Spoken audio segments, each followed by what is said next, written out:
Welcome back to the Andrew and Ian Show. I'm Andrew Sork here again with Ian. Hi, Ian. It's gonna be a fucking weird episode today, man. We're talking not football today. Like, we have no football to talk about. There's no games to preview.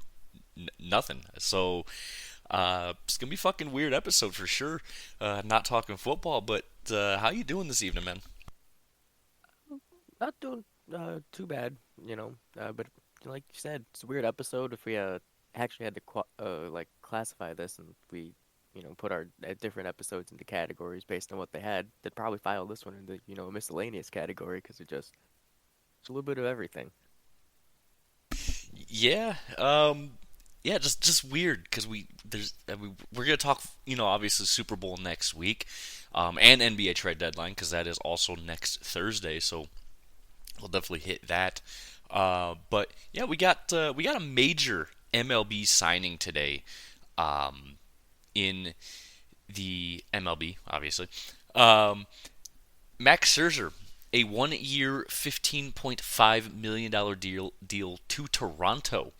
Um, Slight overpay, I would say, for him at his age and at his current, production level. Yes, he's still a very good pitcher. Um, I think the overpay is just more due to the fact that the taxes in Toronto are so high that he was like, I'll go there, but you're gonna pay me more so I can, not have to, you know, so I could get more money while I still have to pay all these stupid taxes. Um, which I mean I understand, but in my view, I mean I think this is a good pickup for Toronto, who desperately needs starting pitchers because boy, I don't know how they managed to get near the amount of wins they did last year with that starting rotation, and this just really, really helps solidify that. So I think it's a win-win. And if things aren't going right for Toronto, it's a pretty easy contract to move to a playoff team as well. It's a good addition for Toronto, like you said. They're continuing to build. I mean, they added Anthony Santander from the Orioles in the free agency already, and getting a veteran pitcher from free agency from a pitcher who pitched just across the border, actually, in good old Detroit. So he's in somewhat familiar territory. I mean, if he wants to go back to Detroit and visit, he's like I said, he's right across the border, just cross the bridge, and he's pretty much right there. So that might be part of why he went to Toronto. But like you said, the overpay is because he wants to avoid as much of the taxes as possible. But he's a decent pitcher for how old he is. But at this point, he's not going to be an ace of the quality we saw of him in Detroit or L.A. or even Texas. No, and he's definitely slowed his production down. I mean, his ERA is still very good. Um, so it's you know it's just going down. Well, I should say it's going up his ERA, but only slightly. So it's not like it's terrible, right? Um, but I think for Toronto, it's a win. It's a win-win situation for them.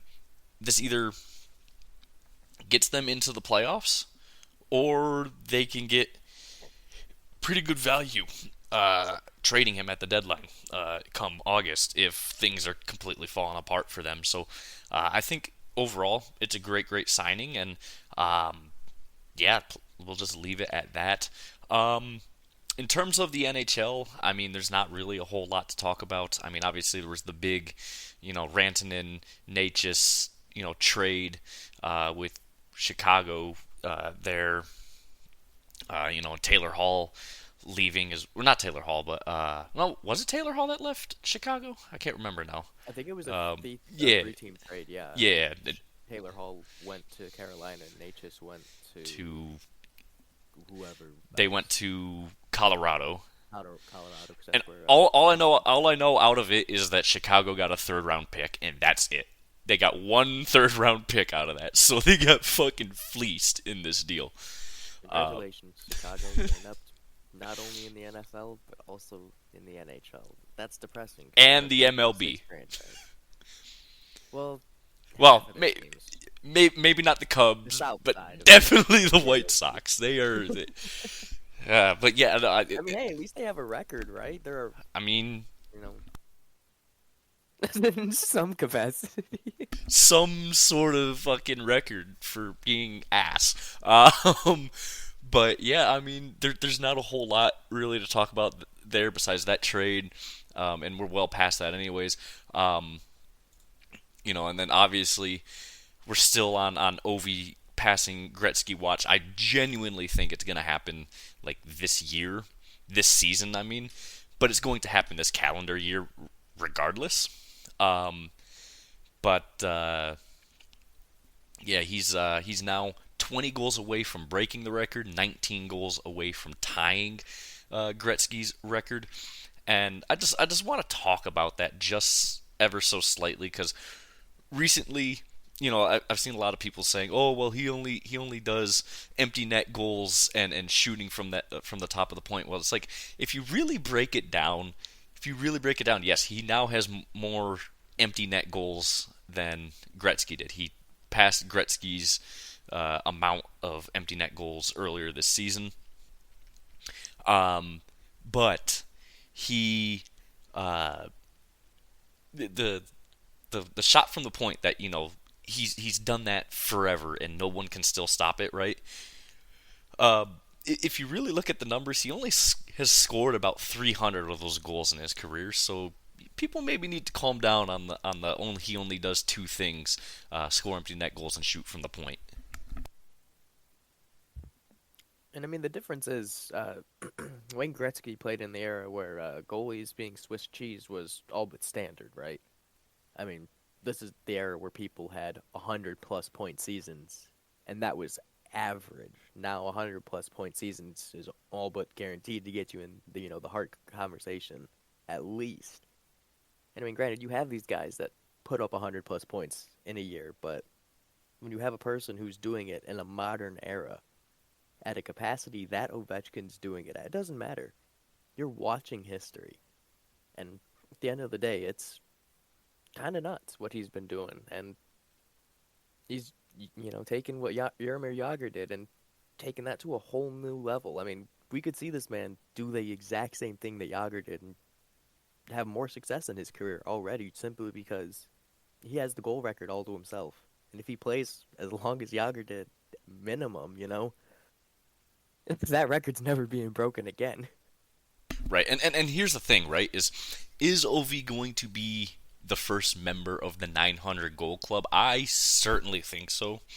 I don't think he's going to get to that number this year, but he's definitely going to get to that. And unless he breaks it this year, breaks Gretzky's record this year, and decides he's going to retire after this year, okay, then he's obviously not gonna do it. But um, you know, there's two guys though that are a lot younger than Ovi right now that are kind of tracking their way up towards this record as well, and that's Austin Matthews and Connor McDavid both.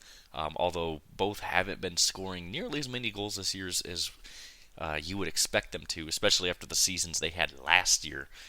Especially Matthews, scoring 60 goals last year. He's not on pace for that at all. But so that's just two young guys that you have to look out to that are chasing after potentially Ovi.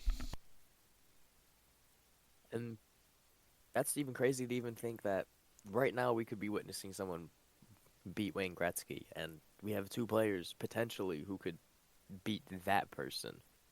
So having three players currently playing in your league who could potentially break the all-time, goal scoring record is a pretty good thing to have, and it's a great problem to have unless you're a goaltender for any team but the team they're playing for.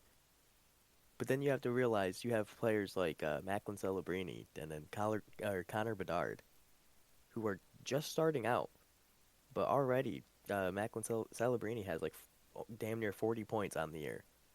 He's almost scored 20 goals in his first NHL year.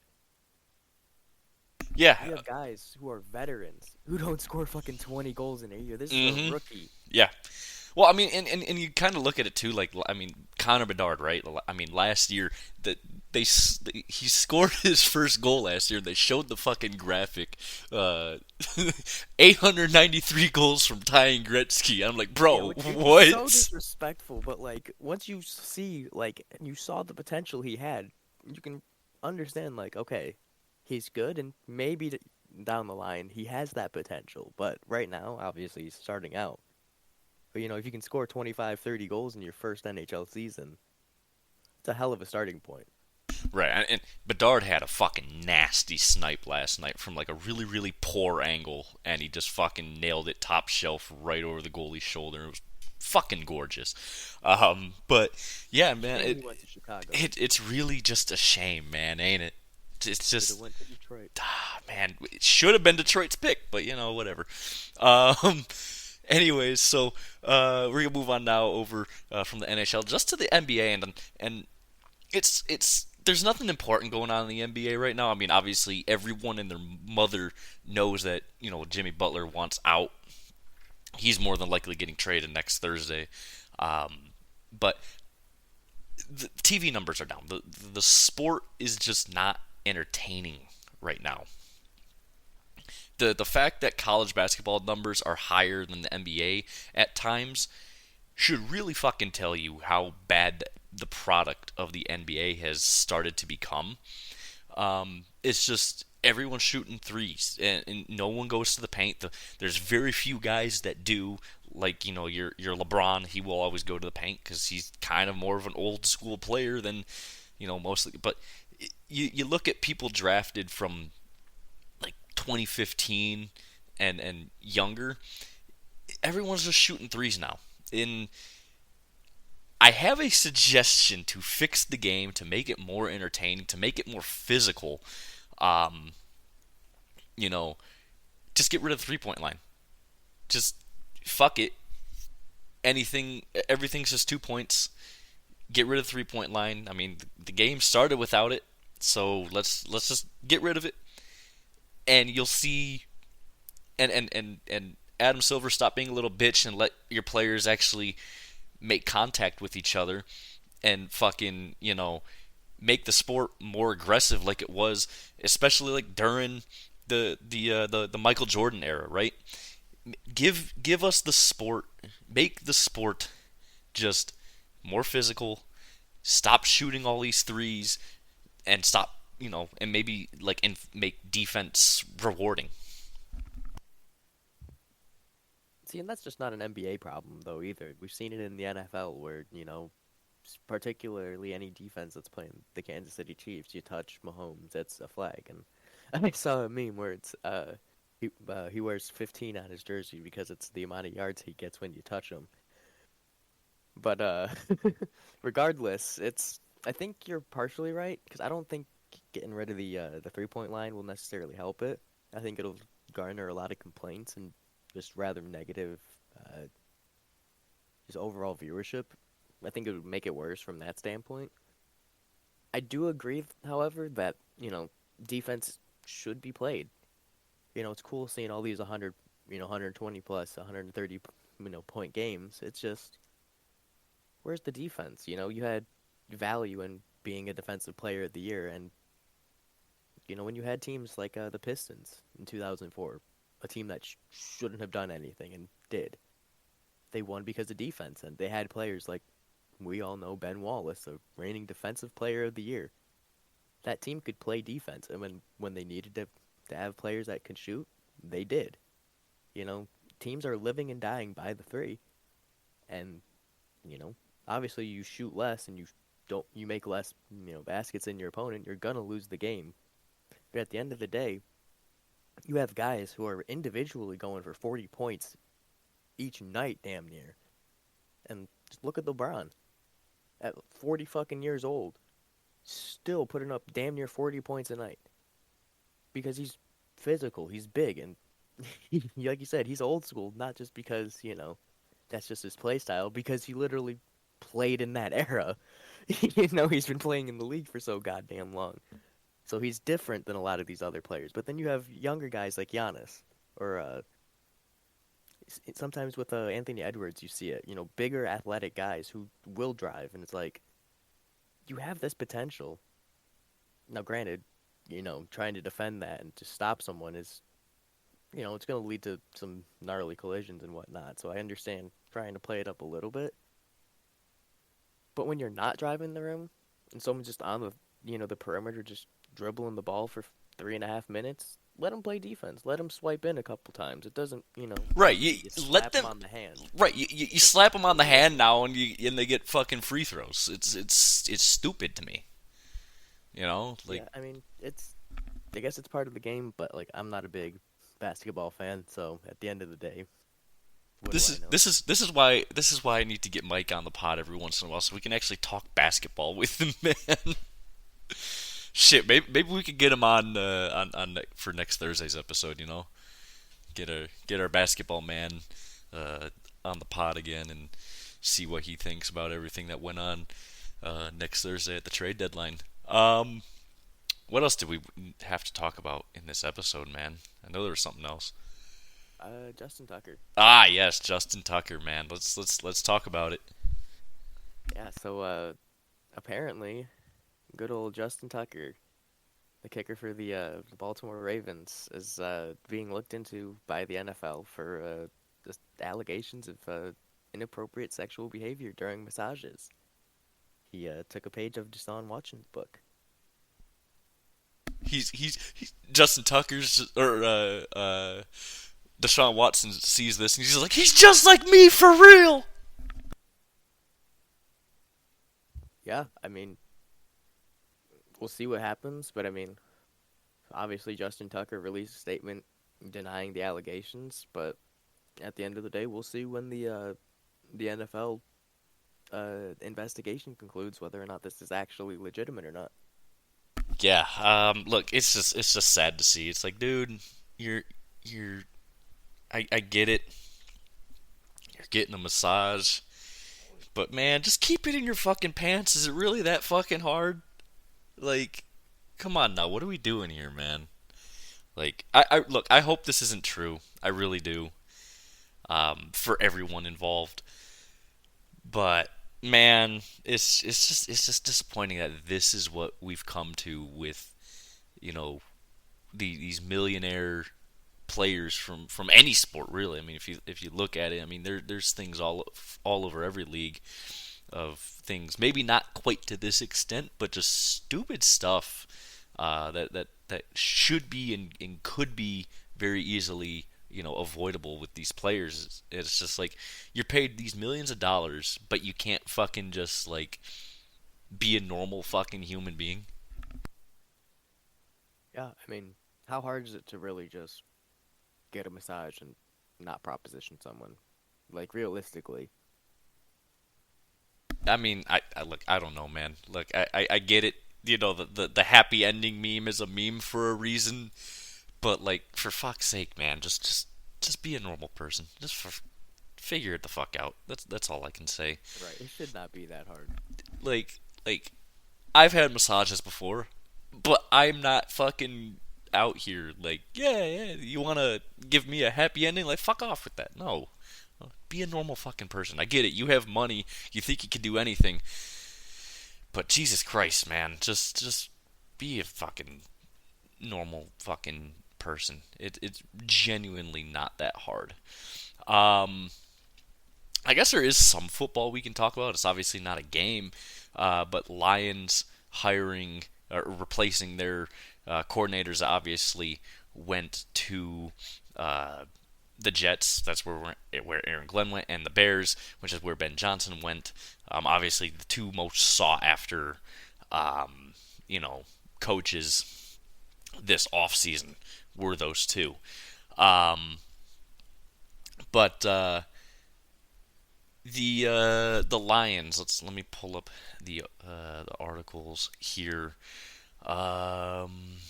Where's some fucking news about the Lions signing their guys? Um, so let's talk yesterday. Um, the Lions hired John Morton to be the offensive coordinator for them. Obviously, Morton worked with Bo Nix and Sean Payton this year in Denver. Now, a lot of people are like, "Oh, well, this guy, made Bo Nix." No, he didn't. No, no, he didn't. That's a Sean Payton product right there. Bo Nix, 1,000%. I mean, John Morton wasn't necessarily calling plays either, but I think for the Lions, this isn't a bad hire. Just have Dan Campbell call the plays.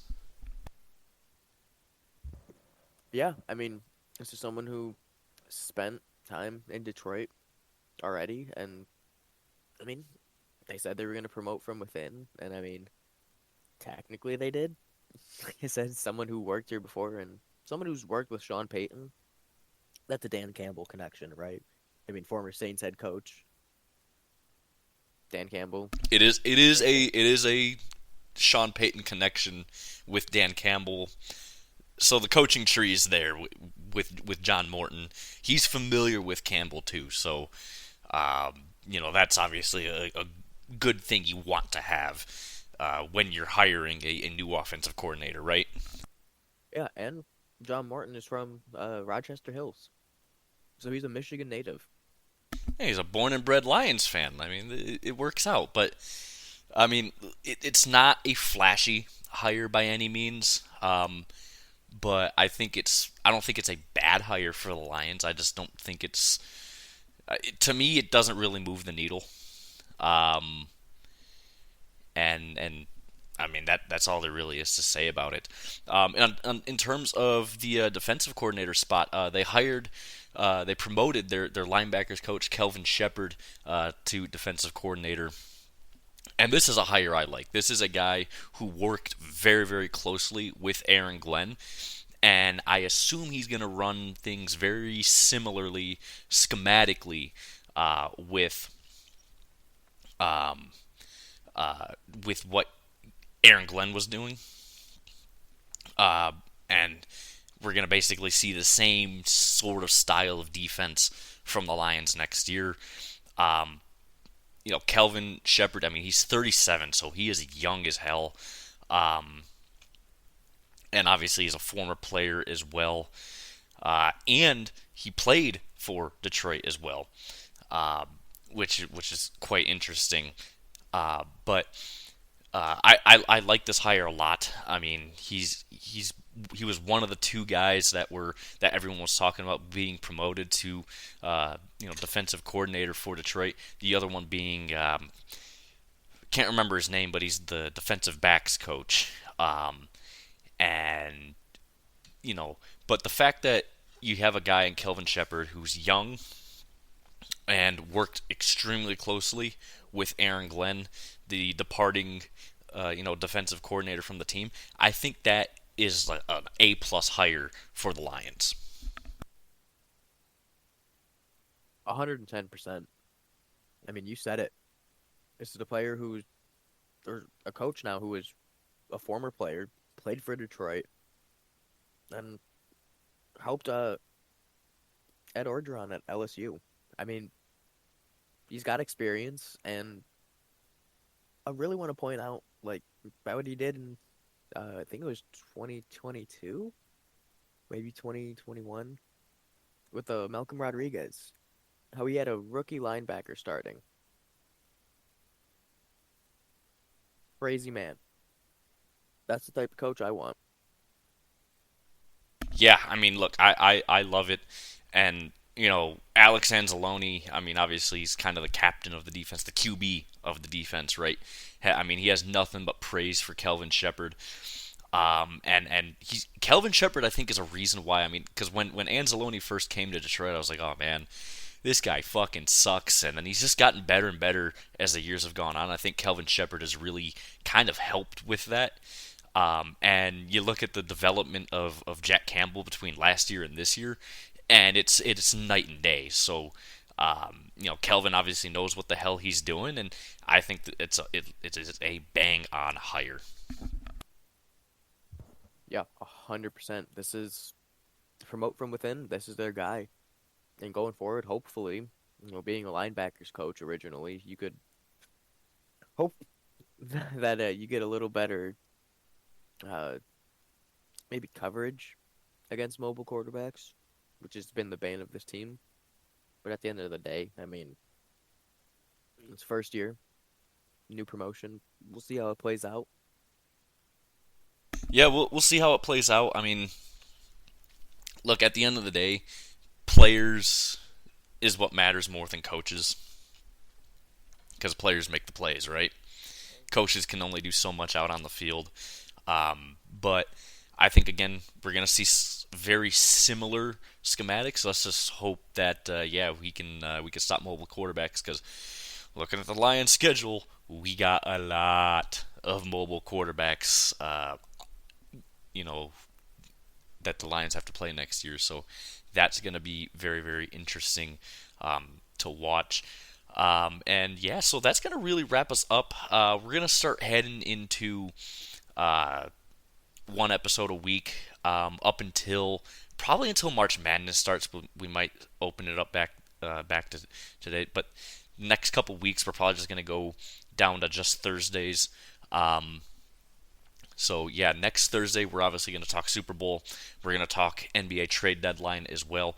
We're gonna see if we can get Mike on the pod for that one because obviously he's the basketball man out of all of us, and Mike hasn't been on the pod in quite a while, so it'd be nice to have a friendly old voice from this podcast originally back on. But anyways, guys, rate, review, subscribe, help us out. Let us know what you guys want to see more of. Follow us on Twitter at the Andrew and Ian Show. Check out our YouTube page, of course. Yeah, so thank you guys again so much for listening, and we'll see you guys next Thursday.